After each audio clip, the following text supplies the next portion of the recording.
रेखा धीरे धीरे सरक कर अपने पापा से चिपक कर बैठ जाती है और फिर हिचकिटाहट से आप मेरी वजह से दूर रह रहे, अब मेरा फर्ज बनता है आपको वह सुख में दूं। रेखा का पिता कहता है, ऐसा कौन सा सुख बेटा? रेखा कहती है, औरत का सुख पापा। आप उस सुख के लिए तड़पते रहते हो, मैं आपका यह दुख सहन नहीं कर सकती। रेखा का पिता अपनी बेटी से कहता है, तुम मेरी बेटी हो और यह गलत है। रेखा कहती है, मैं जानती हूँ यह गलत है, लेकिन मैं आपको तड़पता हुआ नहीं देख सकती। पहले मुझे अगर मालूम होता तो आपको दुखी नहीं होने देती। तभी रेखा कहती है, साड़ी का पल्लू को नीचे गिरता देती और अपने पापा का हाथ पकड़ लेती है और कहती है, पापा आज से मैं आपकी हूँ। आपने इतने सालों से अपनी इच्छा को दबा कर रखा है, लेकिन अब आप अपनी इच्छा को पूरा कर सकते हैं। रेखा का पिता अपने हाथ खींचना चाहता है, लेकिन बहुत सालों बाद किसी लड़की के कोमल हाथों का स्पर्श पाकर वह सब कुछ भूल जाता है और उसकी बातों में आने लगता है। उसका गोरा बदन देखकर उसने जज्बात भड़कने लगता है। तभी उसके याद आता है कि रेखा तो मेरी बेटी है, तो उसने डांट कर भगा देती है। रेखा अपने कमरे में जाती हुई कहती है, पापा ने दरवाजा खोलने की सोंगी, आपका इरादा बदल जाए तो आ जाना। रमन ने अपने रूम का दरवाजा बंद किया तो बेड पर लेट गया, लेकिन रमन ने बिल्कुल भी नींद नहीं आ रही थी। एक बार रेखा के कोमल हाथों का स्पर्श और उसका पल्लू गिराना और उसका गोरा बदन, यह सारा मंजर रमन की आंखों से सामने घूमने लगता है।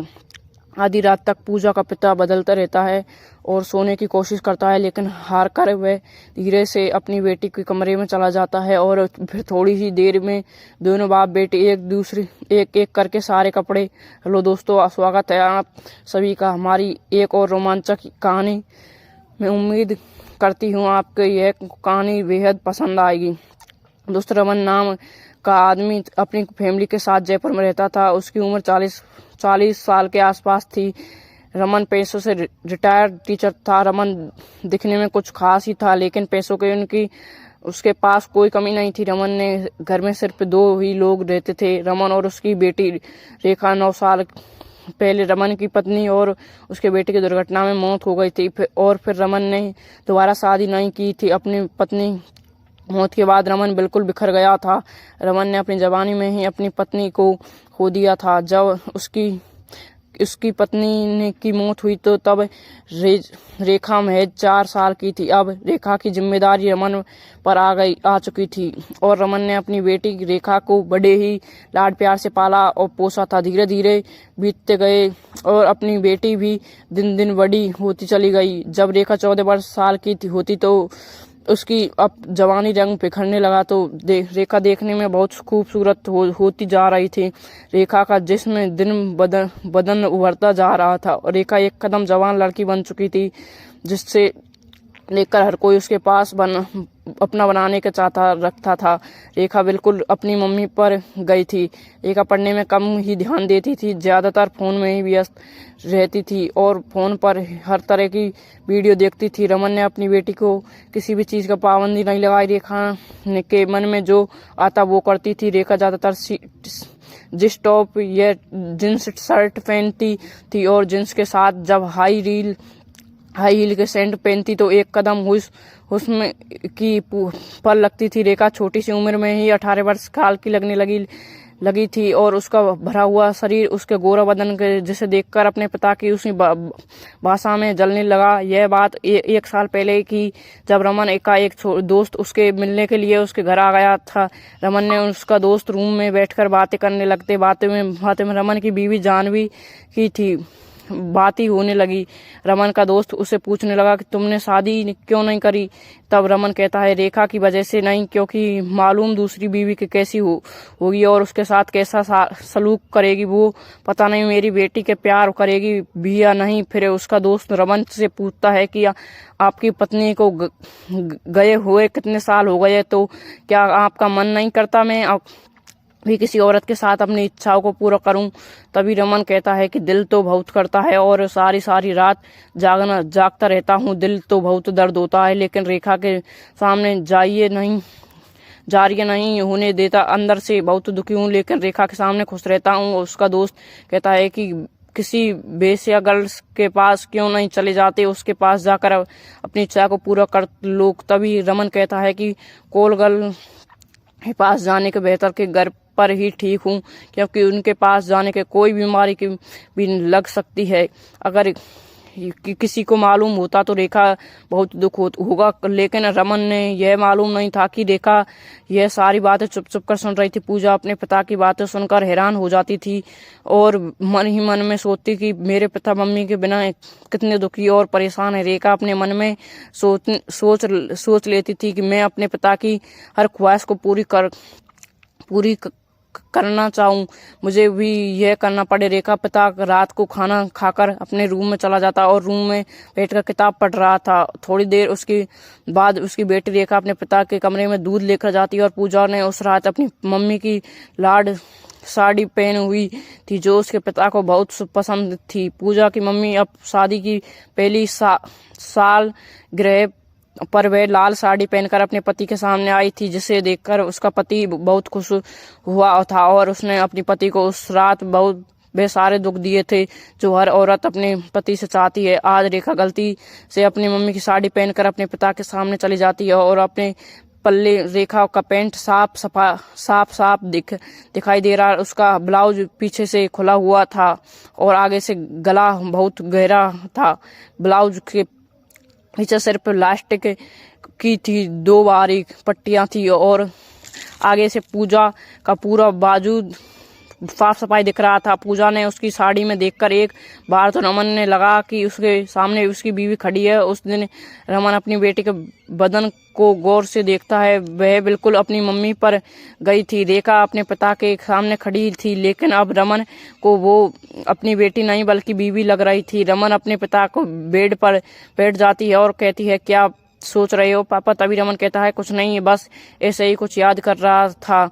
राज देखा कहती है, मुझे मालूम है पापा, आपको मम्मी की बहुत याद आ रही है। तभी रेखा का पिता कहता है कि बेटा, मैं तुम्हारी मम्मी के बिना बिल्कुल अकेला पड़ गया हूँ। और रमन चुप चुप कर दूध पीने लगता है और अपनी पत्नी के बारे में सोचने लगता है। रेखा अपने पिता को थैंक यू कहती है। तभी उसके पिता कहते हैं, बेटा किस बात के लिए थैंक यू? वो रेखा कहती है, पापा आपने मेरे लिए बहुत कुर्बानियाँ दी हैं और आप इतना दर्द दिल में छुपाकर मेरे सामने खुश रहते हो। तभी रेखा का पिता कहता है कि बेटा, ऐसा कोई दर्द नहीं है बेटा, मैं तो बहुत खुश हूँ। रेखा कहती है, मैंने आपके और अंकल की सारी बातें सुन ली हैं अब थी। मुझे सब पता है कि आप अंदर से कितने दुखी हो। और फिर रेखा का पिता कुछ बोल नहीं पाया और रेखा सरक कर अपना पिता के पास आते हुए बोलती, पापा, जिस सुख से आप मेरी वजह से दूर रह रहे हो, अब मेरा फर्ज बनता है आपको बहुत सुख में दूर। रेखा का पिता कहता है, ऐसा कौन सा सुख है बेटा? रेखा कहती है, औरत का सुख पापा। आप उस सुख के लिए बहुत तड़पते हो, मैंने आपका दुख सहन नहीं कर सकती। और रेखा का पिता अपनी बेटी से कहता है कि तुम मेरी बेटी हो और यह सब गलत। रेखा कहती है, मैं जानती हूँ यह सब गलत है, लेकिन मेरे आपके तड़पता हुआ नहीं देख सकती। पहले मुझे मालूम नहीं था कि अगर मालूम होता तो आपको यह दुख होने की नहीं देती। तभी रेखा अपनी साड़ी का पल्लू को नीचे से गिरा देती है और अपने पापा का हाथ पकड़ लेती है और पापा, आज से मैं आपकी हूँ। आज आप अपनी सारी इच्छा को पूरा कर सकते हो जिसके लिए आप इतने सालों से तड़प रहे थे। रेखा का पिता अपना हाथ खींचना चाहता था, लेकिन बहुत सालों बाद किसी लड़की को कोमल हाथों का स्पर्श पाकर वह सब सुख भूल जाता है और उसकी बातों में आने लगता है। तभी उसके होश आता है कि सामने मेरी बीवी नहीं बल्कि बेटी है। तो वह अपना हाथ खींच लेता है और वह डांट कर वहां से जाने को कहता है, क्या कह रही हो रेखा? तुम पागल हो गई हो क्या? तुम होश भी है ये? तुम क्या कर रही हो? चलो जाओ यहाँ से या फिर तुम्हें थप्पड़ मारूं।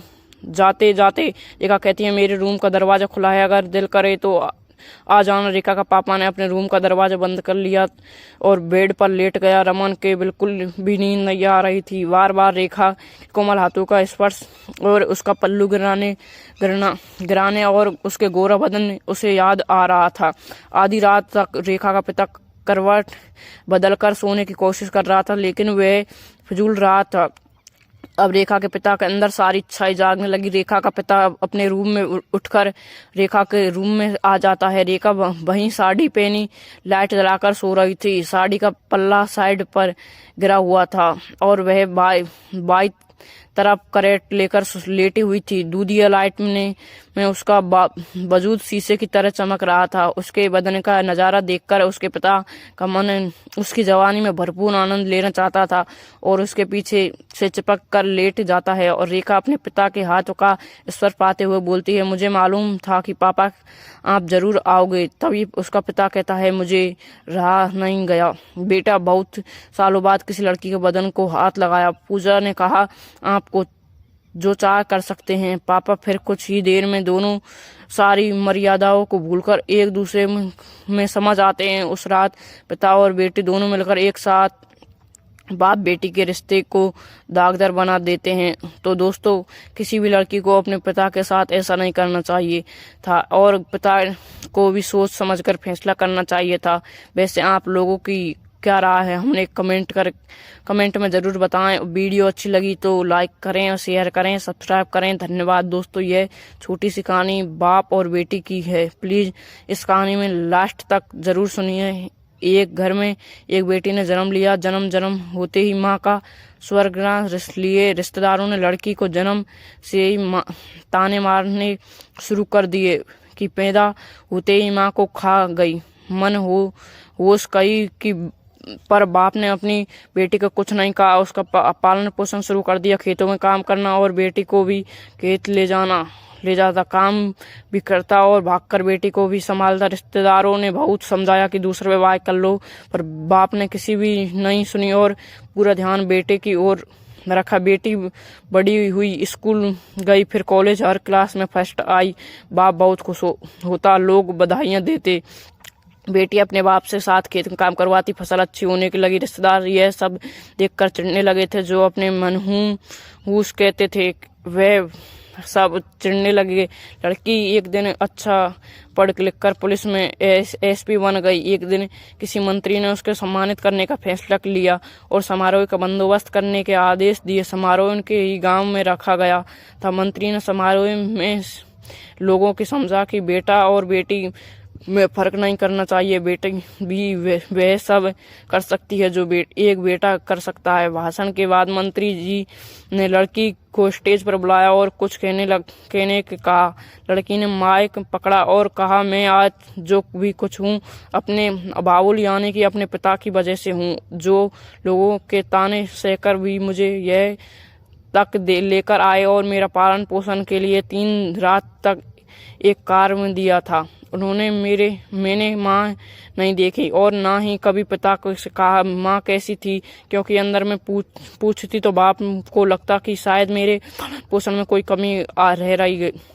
मेरे लिए मेरे पिता को बढ़कर कुछ नहीं। बाप के सामने लोगों में बैठकर आंसू बहा रहा था। बेटी की भी बोलते आंखें नम हो गई थी। उसने मंत्री के पिता से स्टेज पर बुलाने की अनुमति मांग पर यह बेटी लक वो रोती क्यों? बेटी तू मेरी शेर पुत्र है ना, तू कमजोर पड़ गई हो। मेरा क्या होगा? मैंने तुमसे सारी उम्र हंसते देखा। बाप और बेटी का प्यार देखकर सबकी आंखों में नम हो गई। मंत्री जी ने बेटे को गले में एक सोने के मेडल पहनाया। लड़की के मेडल उतार कर बाप के गले में डाल दिया। मंत्री जी ने कहा, यह क्या किया तुमने? तब लड़की बोलती, मेडल की उसकी सही जगह पहुंच दिया है और कहा कि इसके असली हकदार मेरे पिता हैं। समारोह में तालियां बज उठी और यह लोगों के लिए सबक है जो बेटियों को 4 दीवारों में रखना पसंद करते हैं। तो दोस्तों, यह छोटी सी कहानी आपको कैसी लगी हमें कमेंट में